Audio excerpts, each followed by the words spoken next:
নমস্কার বন্ধুরা, আমার তুলসী গাছটিকে দেখুন আমি কত সুন্দর একটা ঝাড় তৈরি করেছি, একটা সুন্দর শেপও দিয়েছি। তো আমি এই গাছটিকে একটি 8 ইঞ্চি টবে প্রতিস্থাপন করেছিলাম। এখন আমি এই ছোট তুলসী গাছটিকে 6 ইঞ্চি টবে প্রতিস্থাপন করব। তো কিভাবে তৈরি করছি সেটাই দেখুন আপনারা। প্রথমে আমি কিছুটা মাটি নিয়ে নেব, 4 বাটি পরিমাণে মাটি নিয়ে নেব। এরপর 2 চামচ মতো সিঙ্গেল সুপার ফসফেট নিয়ে নেব। তো দেখুন আমি ঠিক কতটা পরিমাণে নিচ্ছি, এই যে দেখুন টেবিল চামচে 2 চামচ পরিমাণে। তো এবার আমি কিছুটা বালি দিয়ে দিচ্ছি। তো এরপর আমি কিছুটা নিমখোলও দিয়ে দিলাম। এবার 2 বাটি পরিমাণে ভার্মি কম্পোস্ট দিয়ে দেব। তো দেওয়া হয়ে গেছে। এবার আমি খুব ভালোভাবে মাটিটাকে মিশিয়ে নেব। তো মাটিটাকে যতটা ভালোভাবে আপনারা মেশাবেন তবে গাছটি এত সুন্দর তৈরি হবে। তো আমার মাটিটি মেশানো হয়ে গিয়েছে। আমি এই 6 ইঞ্চি টবটাকে নিয়েছি এই গাছটিকে প্রতিস্থাপনের জন্য। তো মাটিটা মেশানো হয়ে গেলে আমি টবের মধ্যে মাটিটাকে ভরে নেব। তো আপনারা দেখতে থাকুন কিভাবে কি করছি। দেখুন এই যে 6 ইঞ্চি টবটার মধ্যে একটি খোলা কুচিও দিয়ে দিচ্ছি। তো এরপর আমি মাটিটাকে দিয়ে দিচ্ছি।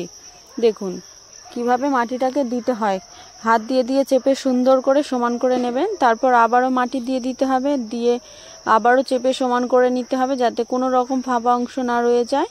তো মাটিটা আমার চাপা প্রায় হয়ে গিয়েছে। এবার আমি গ্রো ব্যাগ থেকে তুলসী গাছটিকে বার করে নেব। তো দেখুন কিভাবে বার করে নিচ্ছি, এই যে একটি ব্লেড দিয়ে গ্রো ব্যাগটাকে একটু কেটে নিচ্ছি। নেওয়ার পর আমি গাছটিকে বার করে নেব। তো দেখুন এই যে আমার গ্রো ব্যাগটি কাটা হয়ে গিয়েছে। এবার আমি গাছটিকে বার করে নিচ্ছি।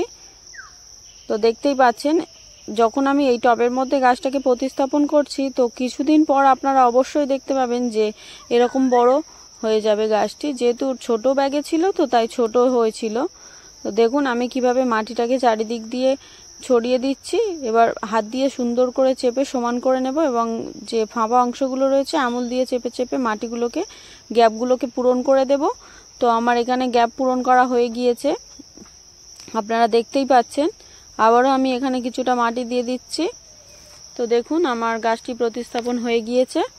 তো এই গাছের বিশেষ কোনো পরিচর্যা লাগে না, সেফ খোল জল দিলেই চলবে। আর গাছটিকে একটু অবশ্যই স্নান করিয়ে দেবেন, তাতেই চলবে। তো আপনাদের সাথে কথা বলতে বলতে আমার গাছটি প্রতিস্থাপন হয়ে গিয়েছে। দেখুন আমি গাছটিকে কিভাবে স্নান করিয়ে দিচ্ছি। তো দেওয়ার পর মাটিটা এমনিতে অনেকটা ভিজে গেছে। এবার যতটুকু পরিমাণে জল দেওয়ার প্রয়োজন আমি ততটুকু জল দিয়ে দিলাম। তো দেখতেই পাচ্ছেন গাছটি কতটা সুন্দর লাগছে। গ্রো ব্যাগে ছিল কেমন একটা শেপ লাগছিল। তো দেখুন আমি এখন এই গাছের মঞ্জুরিগুলোকে কেটে ফেলছি। এই মঞ্জুরিগুলো থাকার ফলে কিন্তু গাছটা অনায়াসে শুকনো হয়ে যায়। তো এই গাছটিকে আমি এত তাড়াতাড়ি শুকিয়ে যেতে দেব না, মারা যেতে দেব না, তাই আমি গাছটির মঞ্জুরিগুলোকে কেটে ফেলছি। এরপর আমি গাছের যে সমস্ত ছোট ছোট ডোগ রয়েছে সেগুলোকেও কেটে ফেলবো। আর এই যে এই গাছটাতেও প্রচুর মঞ্জুরি ধরেছে, এই মঞ্জুরিগুলোকেও কেটে ফেলবো, নাহলে গাছটি শুকিয়ে যাবে, মারা যাবে। তো আশা করি আপনাদের প্রত্যেকের বাড়িতেই তুলসী গাছ রয়েছে, আপনারা দয়া করে একটু যত্ন নেবেন, দেখবেন গাছটি আর মারা যাচ্ছে না।